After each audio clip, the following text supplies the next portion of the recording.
ብልታችሁ ውስጥ ገብታችሁ ቢልፈሰፈስባችሁ ራሱ ከሷ ቀድማችሁ ብትጨርሱ ራሱ ብልታችሁን አውጥታችሁ በእጃችሁ ማስጨረስ ትችላላችሁ። ብልትንና እጅን አንድ ላይ መጠቀም ሴት ልጅ ቶሎ ወደ እርካታ ደረጃ እንድትደርስ ያደርጋታል። እስቲ እሱን ሚስጥር ተጠቀሙበት እስቲ ወንዶች። ቢካዝ ቶሎ መጨረስን ቢኖርህ የብልት መልፈስፈስ ቢኖርህ ይህንን ሚስጥር ካወቅ ባለቤትህን ማርካት አያቅትህ። ይህን ነገር ተጠቀም ማለት ደግሞ ቶሎ መጨረስህን ወይም የብልት አለመቆም ችግርህን እንዳለ ተወው።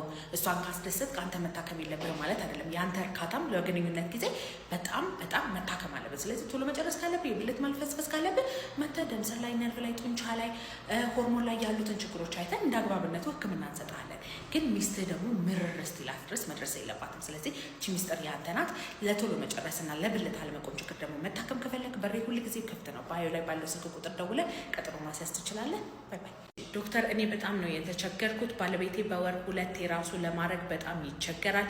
ደግሞ ልጅ የለንም። በዛ ላይ የእሱን ጭንቀት ማየት በጣም ደከመኝ። ከተጋባን 10 ዓመታችን ነው። ችግሩ የተፈጠረው ቢያንስ 6 ዓመት የሆነዋል። ምን አድርግ? ምን ታደርጊያለሽ መሰለሽ? በመጀመሪያ ፍላጎት የለውም ነው ወይ ዝግጁነት የለውም ነው? መጀመሪያ እሱ ነገር ነው መታወቅ ያለበት። ኦኬ ሶ ፍላጎት ከሌለው የግንኙነት ፍላጎቱ የሚያንስበት ምክንያት ወይ ሆርሞን ላይ የሆኑ ነገሮች ይሆናሉ ወይም ስነ ልቦናዊ ጭንቀት ሊሆን ይችላል።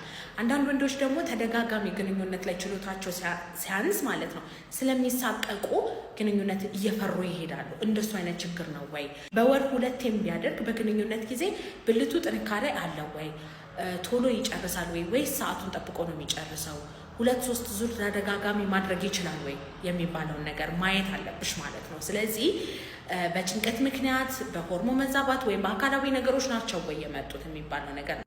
ፍላጎት በጭራሽ የለውም ነው ወይስ ችሎታ ስለሌለው እየተሳቀቀ ነው ወይስ ምንድን ነው? የብልት አለመቆም ችግር ካለበት፣ ቶሎ መጨረስ ካለበት፣ ፍላጎት ማነስ ካለበት መቶ መርምሮ እንደ አግባብነቱ ሕክምና ልናስጀምረው እንችላለን። በማንኛውም ስንፈተ ወሲብ መታከም ከፈለጋችሁ ባዮ ላይ ባለው ስልክ ቁጥር ደውላችሁ ቀጠሮ ማስያዝ ትችላላችሁ። በሬ ሁል ጊዜ ክፍት ነው። በፊተኛዋ ፍቅረኛዬ ጋር ምንም ስንፈተ ወሲብ የለብኝም ነበር። ከእሷ ጋር ስለያይ ግን የአሁኗ ፍቅረኛዬ ጋር አልቆም አለኝ እና እስኪ ምክንያቱን ንገርኝ ይለኛል። ይሄ ፉሊ 100% ምንም አይነት ጥርጣሬ የሌለው ስነ ልቦናዊ የሆነ ነገር ነው። በቃ ወይ ልብህ እሷ ጋር ነው ያለው የበፊቷ ፍቅረኛ ጋር ከአሁኗ ፍቅረኛ ጋር የሆነ አይነት ግንኙነት ላይ ያልተጣማጣማችሁት ነገር አለ። ስንፈተ ወሲቦች 60% ስነ ልቦናዊ ናቸው። ስነ ልቦናዊ የሆኑ ስንፈተ ወሲቦችን እንዴት ነው የምትለዩት የሚለውን ነገር ልንገራችሁ። አንደኛ በድንገት ነው የሚመጡት። ሁለተኛ ሁኔታ ይለያሉ። ሴት ይመርጣሉ፣ ሁኔታ ይመርጣሉ፣ ቀን ይመርጣሉ፣ የሆኑ ነገሮችን ይመርጣሉ። ሶስተኛ መጣ ሂድት ማለት ነገር አላቸው። አካላዊ ከሆነ ጠዋት አይቆምልህም ነበር ብልት፣ ለየግንኙነቱ ልፍስፍስ ይሆን ነበር። ሴት አይመርጥም። እንደዛ ሲሆን አካላዊ ነው። ደም ስር ላይ፣ ነርቭ ላይ፣ ሆርሞን ላይ፣ ጡንቻ ላይ ያሉ ችግሮች አሉ ማለት ነው።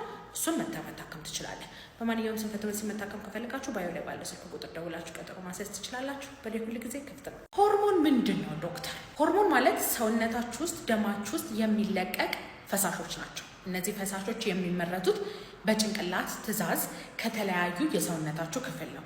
ቴስቶስትሮን የሚባለው ሆርሞን ግንኙነት ፍላጎት እንዲኖራችሁ፣ ብልታችሁ እንዲቆም እስክትደርሱ ድረስ ጠንካራ ሆኖ እንዲቀጥል ወንድን ወንድ የሚያደርገው ሆርሞኖች ናቸው። ይህንን ሆርሞን እንዲመረት ደግሞ ከጭንቅላት ኤፍኤስኤች እና ኤልኤች የሚባል ሆርሞኖች ይለቀቃሉ። እነዚህ ሲለቀቁ ወደ ፍሬዎቻችሁ ይሄዱና ቴስቶስትሮን እንዲመረት ጭንቅላት ትዕዛዝ እየሰጠ እንደሆነ ምልክት ይሰጣሉ።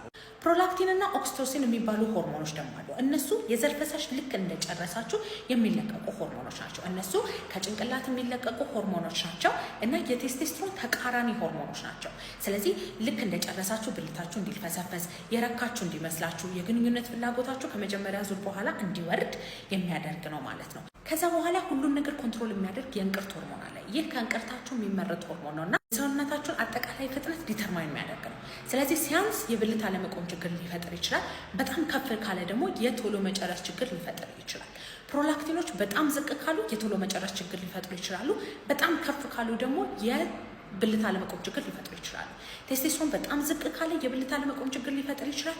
በጣም ከፍ ካለ ደግሞ የቶሎ መጨረስ ችግር ሊፈጥር ይችላል። ስለዚህ ስንፈተ ወሲብ ለመታከም ሆርሞኖቻችሁን በሙሉ ቼክ ተደርጎ ከዛ በኋላ ያሉትን ችግር አንድ በአንድ ነው የሚስተካከለው ማለት ነው። በማንኛውም ስንፈተ ወሲብ መታከም ከፈለጋችሁ ባዮ ላይ ባለው ስልክ ቁጥር ደውላችሁ ቀጠሮ ማስያዝ ትችላላችሁ። በሬ ሁሉ ጊዜ ክፍት